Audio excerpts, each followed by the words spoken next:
Assalamualaikum warahmatullahi wabarakatuh. Selamat pagi semuanya. Pertama-tama, mari kita ucapkan puji dan syukur kita atas kehendak Allah Ta'ala yang telah melimpahkan rahmat dan karunia-Nya, sehingga kita dapat melakukan diskusi pada pagi hari ini. Selawat berserta salam kita kirimkan kepada Nabi Muhammad SAW dengan mengucapkan Allahumma sholli ala Sayyidina Muhammad wa ala Sayyidina Muhammad. Yang terhormat Ibu Dina Fitria, SPD MSI, selaku dosen pengampu mata kuliah biokimia, dan yang saya sayangi teman-teman sekalian. Baiklah, sebelum memulai diskusi, kami akan memperkenalkan anggota kelompok kami. Saya, Karismatul Mamesyala, sebagai moderator, Oktaviani Dian Widiawati, penyaji 1, Okta Yuli, penyaji 2, Indran Masuri, penyaji 3, Desi Kurniawati, penyaji 4, Suhaila, penyaji 5, Erna, penyaji 6, Ananda Geska, penyaji 7, dan Salsalia, penyaji 8. Baiklah, kita akan memulai acara diskusi. Sebelum memulai, alangkah baiknya kita membaca basmalah. Bismillahirrahmanirrahim. Selanjutnya, saya persilahkan kepada penyaji 1, yaitu Okta Diani Widiawati, untuk mempresentasikan hasil diskusi kami. Kepada Okta, kami persilahkan.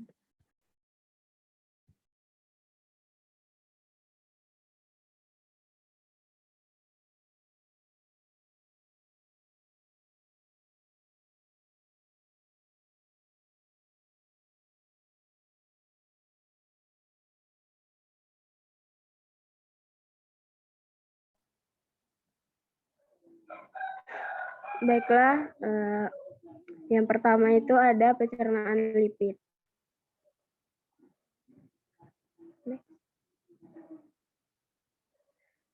Pencernaan lipid. Lipid yang kita peroleh sebagai sumber energi utamanya adalah dari lipid netral, yaitu trigliserid atau ester antara gliserol dengan 3 asam lemak. Secara ringkas, hasil dari pencernaan lipid adalah asam lemak dan gliserol. Selain itu, ada juga yang masih berupa monogliserid karena larut dalam air. Gliserol masuk sirkulasi portal atau vena porta menuju hati. Asam-asam lemak rantai pendek juga dapat melalui jalur ini. Pencernaan lemak terutama terjadi dalam usus karena dalam mulut dan lambung tidak terdapat enzim lipase yang dapat menghidrolisis lemak dan di dalam usus diubah dalam bentuk emulsi dan dicerna oleh enzim stepsin dalam cairan pankreas, dan hasil akhir proses pencernaan lemak adalah asam lemak gliserol, monogliserida, digliserida, serta sisa trigliserida.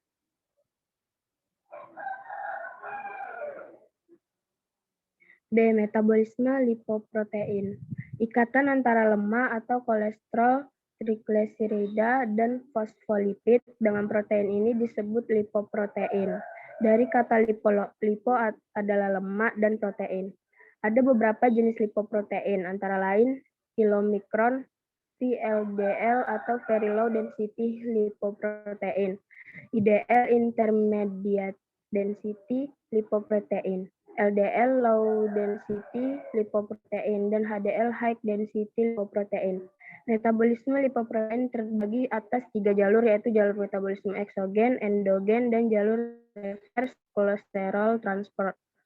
Kedua jalur pertama berhubungan dengan metabolisme kolesterol, LDL, dan trigliserida, sedangkan jalur reverse kolesterol transport dikhususkan ke metabolisme kolesterol, HDL. Jalur metabolisme eksogen. Dalam makanan, lipid yang terbanyak yaitu trigliserida serta sejumlah kecil fosfolipid, kolesterol, dan ester kolesterol. Selain dari makanan, kolesterol juga berasal dari hati. Lipid dalam usus yang berasal dari makanan disebut lipid eksogen. Dalam lambung, lipid mengalami emulsifikasi oleh empedu menjadi partikel lebih kecil sehingga enzim pencernaan dapat bekerja. Trigliserida dihidrolisis di dalam usus oleh lipase pankreas dan lipase usus menjadi asam lemak bebas dan monogliserida. Bersama empedu, asam lemak bebas dan monogliserol dalam bentuk micelus masuk ke brush border enterosit untuk diabsorpsi. Empedu dilepas kembali untuk didaur ulang dalam proses pengangkutan. Dalam enterosit, asam lemak bebas akan diubah lagi menjadi trigliserida, sedangkan kolesterol akan mengalami esterifikasi menjadi kolesterol ester. Keduanya bersama dengan fosfolipid dan aproprotein B48 akan membentuk lipoprotein yang disebut kilomikron nasen. Kilomikron diakumulasi di aparatus Golgi dan disekresi di sisi lateral enterosit, masuk ke saluran limf dan akhirnya melalui ductus thoracicus akan masuk ke dalam aliran darah. Baiklah, sekian yang dapat saya sampaikan. Saya kembalikan ke moderator. Baiklah, selanjutnya akan dijelaskan kepada penyaji 2, kepada Oktayuli, kami persilahkan. Baiklah, terima kasih kepada moderator. Di sini saya akan melanjutkan penjelasan dari pemateri sebelumnya. Kilomikronesgen memiliki ApoB 48, ApoBe1, ApoI4 dan mendapat ApoC2 dan ApoE dari HDL di kelenjar limf dan darah. Trigliserida dalam kilomikron akan dihidrolisis oleh enzim lipoprotein lipase atau LPL, diaktifkan oleh ApoC2 yang berasal dari endotel kapiler di jaringan adiposa, jantung, serta otot rangka yang melepaskan asam lemak bebas atau free fatty acid dengan nama lain FFA. Asam lemak bebas yang dilepaskan diambil oleh miosit dan adiposit.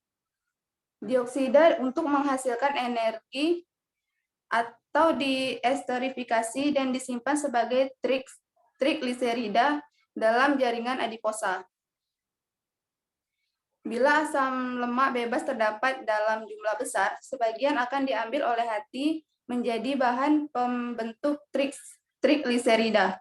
Kilomikron yang kehilangan sebagian besar trigliseridanya akan menjadi kilomikron remnan yang mengandung kolesterol ester dan akan dibawa ke hati melalui ligen ApoE. Berikut adalah jalur dari metabolisme kilomikron.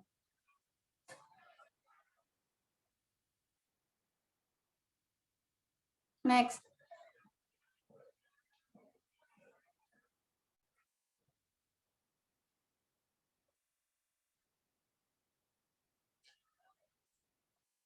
Remnan kilomikron kaya akan kolesterol ester dan merupakan komponen lipid utama pada lesi aterosklerosis yang dapat masuk subentotel dan selanjutnya difagositosis oleh makrofag.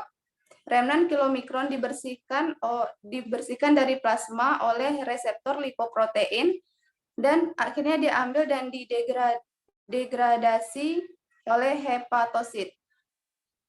Pembersihan plasma termasuk sekuestrasi dalam celah dise oleh heparan sulfat protoglikan, keterlibatan LPL dalam proses lebih lanjut dan mengikat sel permukaan, dan internalisasi yang dimediasi oleh heparan sulfat proteoglikan.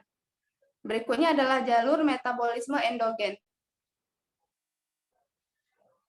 Deposit lemak dalam hepatosit di metabolisme menjadi trigliserida dan kolesterol ester. Packaging trigliserida hati dengan komponen lain VLDL nesken dimediasi oleh enzim mikrosomal trigliserida transfer protein atau MTP, trigliserida dan fosfolipid yang digunakan untuk pembentukan VLDL disintesis dalam retikulum endoplasma. Selanjutnya masuk ke aparatus Golgi, menyatu dengan permukaan lumen hepatosit, melepaskan VLDL ke celah di sel. dan masuk ke kapiler jaringan adiposa dan otot sebagai lipoprotein VLDL nesken dengan ApoB 100. Lipoprotein VLDL terdiri dari 85-90% lipid atau 55% trigliserida, 20% kolesterol, 15% fosfolipid, dan 10-15% protein. Apoprotein ApoB 100 merupakan bentuk hepatik dari ApoB. Selain itu, VLDL juga berisi ApoI dan ApoCS yang didapat dari HDL dalam sirkulasi. Trigliserida VLDL akan dihidrolisis oleh enzim lipoprotein lipase atau LPL dan hepatik lipase atau HL menjadi asam lemak bebas. Lipoprotein VLDL dikonversi ke IDL yang hanya mengandung ApoB dan ApoE. Lipoprotein IDL dapat diambil oleh reseptor LDL atau LRP, low density lipoprotein receptor, lytic proteins di hati. Lipoprotein IDL dan ApoI normal dihidrolisis ke LPL dan HL menjadi LDL. Baiklah, itu saja yang bisa saya jelaskan. Selanjutnya saya serahkan kepada moderator. Nah, penyaji selanjutnya, penyaji 3 kepada Intan Masuri, kami persilahkan. Baik, saya akan melanjutkan jalur metabolisme endogen. Lipoprotein LDL merupakan lipo atau protein yang paling banyak mengandung kolesterol dan merupakan produk akhir dari hidrolisis VLDL yang dimediasi lipase. Sekitar 70% kolesterol plasma total terdapat di dalam LDL. Lipoprotein LDL terdiri dari 75% lipid, 35% kolesterol ester, 10% kolesterol bebas, 10% trigliserida, 20% fosfolipid, dan 25% protein. Sebagian kolesterol LDL akan dibawa ke hati dan jaringan sterogenik lainnya seperti kelenjar adrenal, testis, dan ovarium yang mempunyai reseptor kolesterol LDL. Dimediasi oleh ApoB 100, lipoprotein LDL didegradasi di hepatosit dan akan melepaskan kolesterol yang digunakan untuk biosintesis VLDL dan sintesis membran atau merupakan prekursor biosintesis asam empedu. Asam empedu dan kolesterol bebas oksidasi ditangkap oleh reseptor scavenger makrofag dan difagositosis oleh makrofag yang akan menjadi sel busa atau foam cell. Makin banyak kadar kolesterol LDL dalam plasma, maka makin banyak yang akan mengalami oksidasi dan ditangkap oleh makrofag. Jumlah kolesterol yang akan teroksidasi tergantung dari kadar kolesterol yang terkandung dalam LDL. Di gambar kita bisa lihat itu ada jalur eksogen dan endogen. Jalur endogen itu dimulai dari liver, lalu ke VLDL, lalu ke LPL, selanjutnya ke LDL, lalu mengoksidasi, lalu teroksidasi dalam LDL. Next.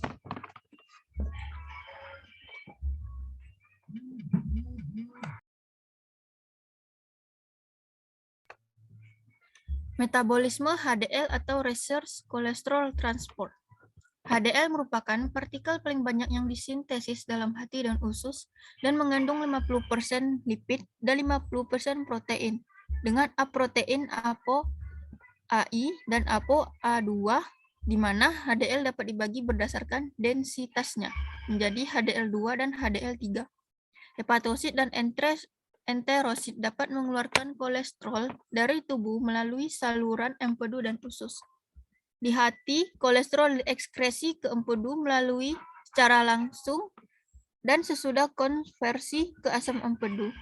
Kolesterol dalam sel-sel perifer ditransport dari membran sel perifer ke hati dan usus melalui proses reverse cholesterol transport yang difasilitasi oleh HDL, lipoprotein HDL, atau nasken disintesis dalam usus dan hati. HDL dilepaskan sebagai partikel kecil yang miskin kolesterol, berbentuk gepeng, dan mengandung ApoA-I. Kolesterol di bagian dalam makrofag harus dibawa ke permukaan membran makrofag oleh transport adenose-triphosphate binding cassette. Proses ini menghasilkan bentuk cakram HDL dan mendapat tambahan kolesterol unisterifat dari perifer. Dalam HDL, kolesterol disterifikasi oleh leti kolesterol transferase menjadi kolesterol ester. Kolesterol ester yang lebih hidrofobik akan pindah ke inti HDL, dan HDL yang telah mendapat lebih banyak kolesterol ester menjadi sferis.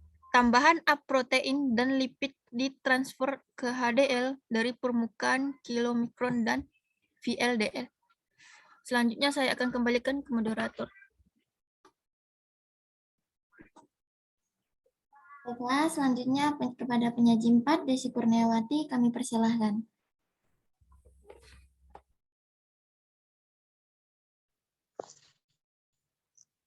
Baiklah, saya akan melanjutkan materi yang selanjutnya. Kolesterol HDL transportasi ke hepatosit secara langsung dan tidak langsung. Kolesterol ester HDL transfer ke lipoprotein yang berisi ApoB atau FLDL, IDL, dan LDL untuk pertukaran dengan trigliserida oleh kolesterol ester transfer protein atau yang disebut dengan CETP.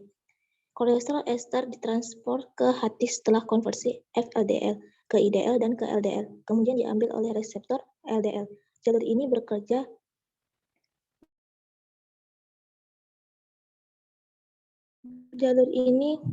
bekerja tidak dapat juga diambil secara langsung oleh hepatic atau yang disebut SRI-BI, yaitu reseptor permukaan sel yang memediasi transfer selektif dari lipid ke dalam sel.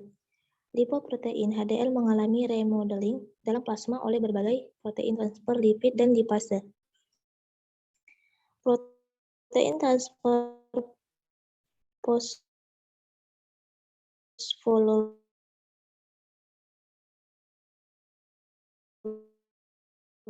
berefek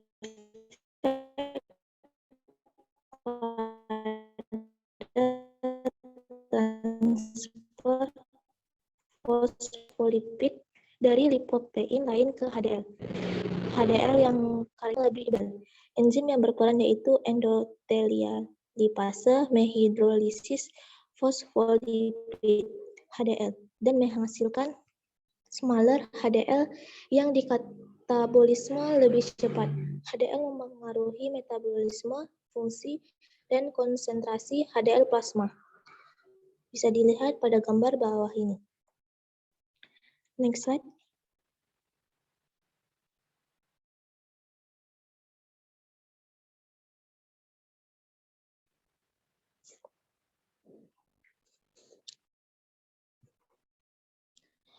Reverse cholesterol transport memerlukan HDL. HDL mengantar kolesterol ke hati melalui 3 mekanisme, yaitu yang pertama sebagai besar kolesterol ester HDL ditransfer dari HDL ke FLDL, IDL, LDL oleh kolesterol ester transfer protein atau CETP, dan FLDL, IDL, dan LDL remnan diambil oleh hati. Secara tidak langsung, HDL mengantar kolesterol ester ke hati. Yang kedua, HDL dapat terikat ke reseptor SRBI yang memfasilitasikan pemindahan langsung kolesterol dari HDL oleh hati. Yang ketiga, reseptor hepatosit dapat berinteraksi dengan HDL untuk memindahkan HDL dari plasma. Seperti gambar yang di bawah ini. Baiklah, sekian penyampaian.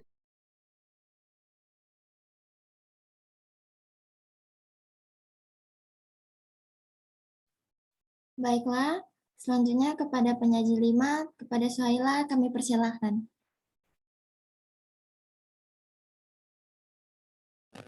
Baik, terima kasih moderator. Di sini saya akan menjelaskan tentang ketogenesis. Ketogenesis adalah jalur metabolisme yang memproduksi pada badan keton sebagai sumber energi alternatif bagi tubuh. Keton diproduksi secara fisiologis oleh tubuh dalam jumlah sedikit sebagai sumber energi. Peningkatan regulasi jalur ketogenesis terjadi pada saat simpanan karbohidrat tubuh menurun drastis atau kadar asam lemak meningkat. Pada keadaan puasa, karbohidrat tubuh menurun drastis atau kadar asam lemak meningkat. Pada keadaan puasa atau selama tidur malam, jumlah badan keton yang dilepaskan ke sirkulasi meningkat karena tidak adanya asupan glukosa selama puasa dan tidur malam. Ketogenesis merupakan proses panjang pemecahan asam lemak, yaitu proses oksidasi asam lemak atau oksidasi beta. Proses ketogenesis berawal dari konversi asam lemak menjadi suatu zat antara aktif, yaitu asil CoA dengan bantuan enzim asil CoA. Sintase tiokinase di sitoplasma, asil CoA kemudian melewati membran luar mitokondria. Namun untuk dapat melewati membran dalam asil CoA harus terlebih dahulu diubah menjadi asli karnitin dengan bantuan karnitena. Palmitoilan triferase 1 CP1 yang terdapat di membran luar mitokondria. Asli kartinin menembus membran dalam dengan bantuan kartinin. Asli kartinin translokase sebagai exchange transporter yang terletak di membran dalam mitokondria. Di dalam matriks mitokondria, asli kartin diubah lagi menjadi asil CoA dengan bantuan enzim kartinin. Palmitoyltransferase 2 CPT2. Proses selanjutnya adalah serangkaian reaksi pemutusan yang akan mengkonversi asil CoA menjadi asetil. Pertama, asil CoA akan diubah menjadi A2 transenoil CoA. Proses ini memerlukan FAD dan dikatalis oleh asil CoA. Dehidrogenase selanjutnya A2 enoil CoA. Hidrolase akan mengubah A2 transenoil CoA menjadi 3 hidroksiasil CoA yang kemudian akan diubah menjadi 3 ketoasil CoA oleh L kurang tambah 3 hidroksasi CoA dehidrogenasi dengan koenzim NAD3.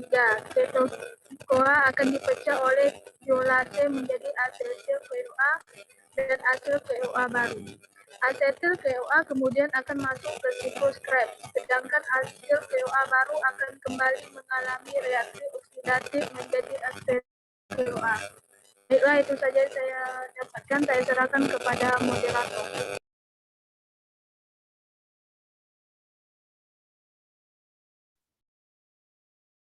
Baiklah, lanjut kepada penyaji 6. Kepada Erna kami persilahkan.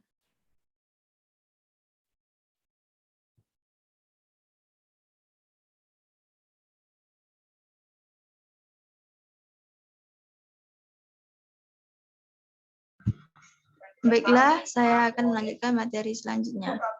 Pada keadaan produksi asetil CoA berlebihan dan siklus Krebs mengalami overload, asetil CoA digunakan untuk menghasilkan badan keton.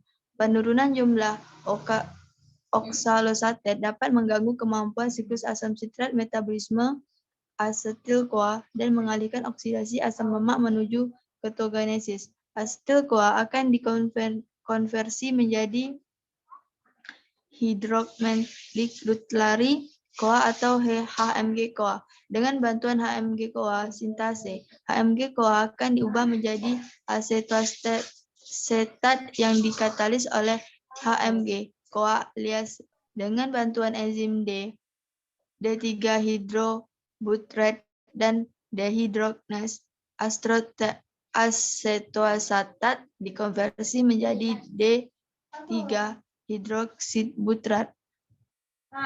Asetat juga dapat 7 mengalami dekarboksilasi spontan menjadi aseton yang diekspresikan melalui urin ataupun sistem pernapasan. Asetoasetat D3-hidroksibutrat dan aseton merupakan produksi dari ketogenesis yang dikenal sebagai badan-badan keton. Badan-badan keton digunakan jaringan ekstrak hepatik sebagai bahan bakar untuk menghasilkan energi. Asetoasetat dan 3-hidroksibutirat ditranspor dari hati ke jaringan.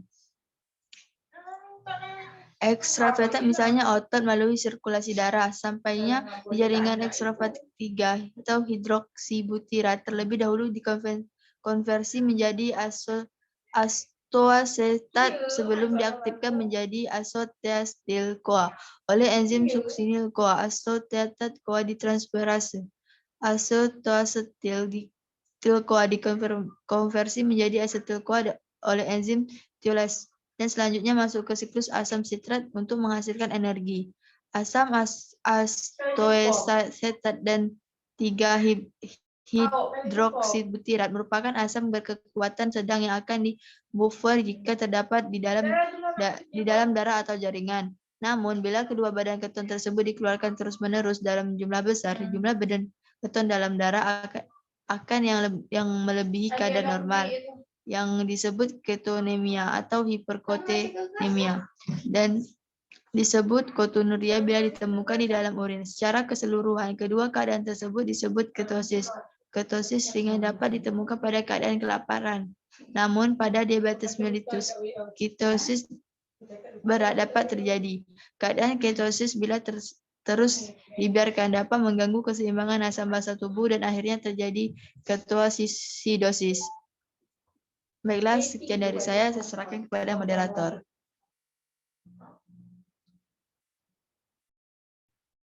Baiklah, selanjutnya kepada penyaji 7, kepada Salsa Alia kami persilakan.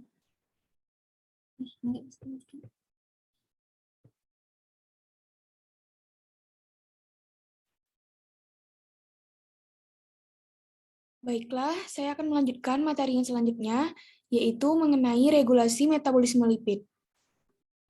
Sebagian besar asam lemak dan monogliserida karena tidak larut dalam air, maka diangkut oleh miselus atau dalam bentuk besar disebut emulsi, dan dilepaskan ke dalam sel epitel usus atau enterosit.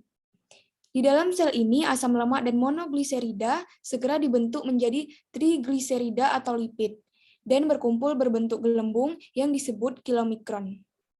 Selanjutnya, kilomikron ditransportasikan melalui pembuluh limfe dan bermuara pada vena cava, sehingga bersatu dengan sirkulasi darah. Kilomikron ini kemudian ditransportasikan menuju hati dan jaringan adiposa. Di dalam sel-sel hati dan jaringan adiposa, kilomikron segera dipecah menjadi asam-asam lemak dan gliserol. Selanjutnya, asam-asam lemak dan gliserol tersebut dibentuk kembali menjadi simpanan trigliserida. Proses pembentukan trigliserida ini dinamakan esterifikasi. Sewaktu-waktu jika kita membutuhkan energi dari lipid, trigliserida dipecah menjadi asam lemak dan gliserol untuk ditransportasikan menuju sel-sel untuk dioksidasi menjadi energi. Proses pemecahan lemak jaringan ini dinamakan lipolisis. Asam lemak tersebut ditransportasikan oleh albumin ke jaringan yang memerlukan dan disebut sebagai asam lemak bebas atau free fatty acid atau FFA. Secara ringkas, hasil akhir dari pemecahan lipid dari makanan adalah asam lemak dan gliserol. Jika sumber energi dari karbohidrat telah mencukupi, maka asam lemak mengalami esterifikasi, yaitu membentuk ester dengan gliserol menjadi trigliserida sebagai cadangan energi jangka panjang. Jika sewaktu-waktu tak tersedia sumber energi dari karbohidrat, barulah asam lemak dioksidasi.